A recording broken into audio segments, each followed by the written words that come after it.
ஆடு மாடு என்பது எங்களுடைய செல்வங்கள், எங்களுடைய வாழ்க்கையோடு, எங்கள் கலாச்சாரம் பண்பாட்டோடு இணைந்து வாழ்கிற போற்றத்தக்க உயிரினங்கள். என்னரும் தமிழ் பெருமக்களே, என்னிலும் இளைய என் தம்பி தங்கைகளே, கல் தோன்றி மண் தோன்றா காலத்தே வாளோடு முன்தோன்றிய மூத்த குடி தமிழ் கொடி என்று சொல்வதெல்லாம் தமிழர்கள் இப்படித்தான் எப்போதும் பழம்பெருமையை பேசிக் கொண்டிருப்பார்கள் என்று நம்மை ஏளனம் பேசுவார்கள், கேலி பேசுவார்கள். மண் தோன்றுவதற்கு முன்பு இவர்கள் தோன்றிவிட்டார்களாம் என்றெல்லாம் கேலி பேசுவார்கள். கல் தோன்றி மண் தோன்றா காலத்தை என்றால் கல் தோன்றிவிட்டது, மலை தோன்றிவிட்டது, மண் தோன்றவில்லை, நிலம் தோன்றவில்லை. முதல் திணை குறிஞ்சி திணை, குறிஞ்சி நிலம், மலையும் மலை சார்ந்த இடமும் அங்கு வாழ்ந்த மக்கள்.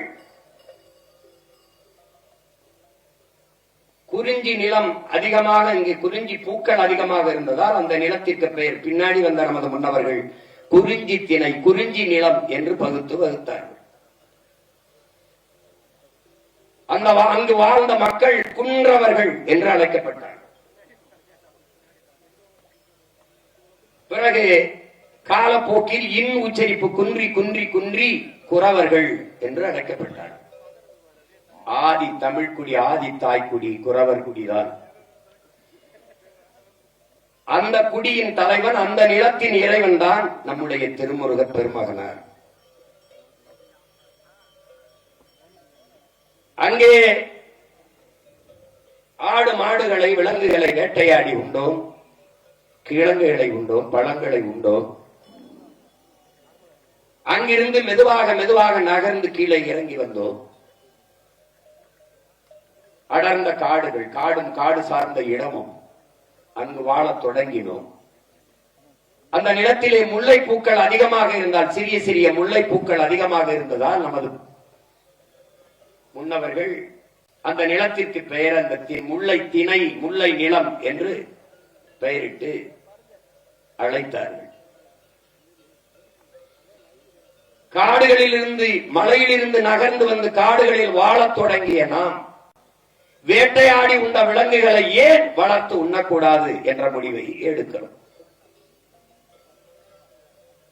அப்போது இந்த ஆடுகளை, மாடுகளை நாம் வளர்க்க தொடங்குகிறோம். அந்த ஆடு மாடுகளை மேய்க்கிற நமக்கு பெயர் மேய்ப்பர்கள், ஆயர்கள் என்று அழைக்கப்படுகிறோம். இன்று வரை இறைமகன் இயேசுவை மேய்ப்பன் என்றுதான் சொல்லுகிறார்கள். இங்கே கூட ஆயர்கள், பிசப்புகள் ஆயர்கள் என்று அழைப்பதை இன்றும் வழக்கமாக இருக்கிறது.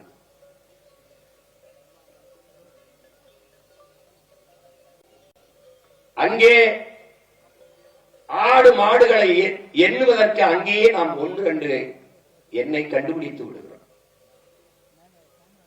அதற்கு சான்றாக நம்முடைய மறையில் வள்ளுவ பெருமகனார் தன் குரலிலே எழுத்தன்ப ஏன எண்ணன்ப என்று பாடாது, எண்ணன்ப ஏன எழுத்தன்ப இவ்விரண்டும் கண்ணன்ப வாழும் உயிருக்கு என்றுதான் பாடுகிறார். முதலில் எண்ணை வைத்து பாடுகிறார்.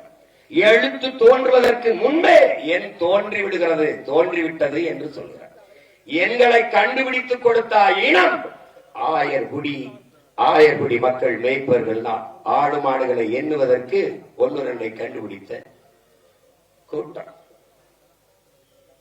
இரண்டாவது பெரிய தாய்க்குடி ஆயர்கள், மேய்ப்பர்கள். கல் தோன்றிவிட்டது, குறிஞ்சி நிலம், மலை, மலை சார்ந்த இடம். காடு தோன்றிவிட்டது, இரண்டாவது இடம். நிலம் தோன்றவில்லை, மண் தோன்றவில்லை. இந்த காடும் காடு சார்ந்த இடத்திலே, முல்லை நிலத்திலே வாழ்ந்த நாம் அந்த குடிகளின் தலைவனை தேர்வு செய்தோம்.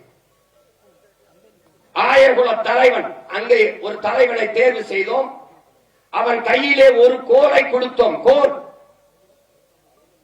என் அன்பு சொந்தங்களே, கோ என்றால் பசு.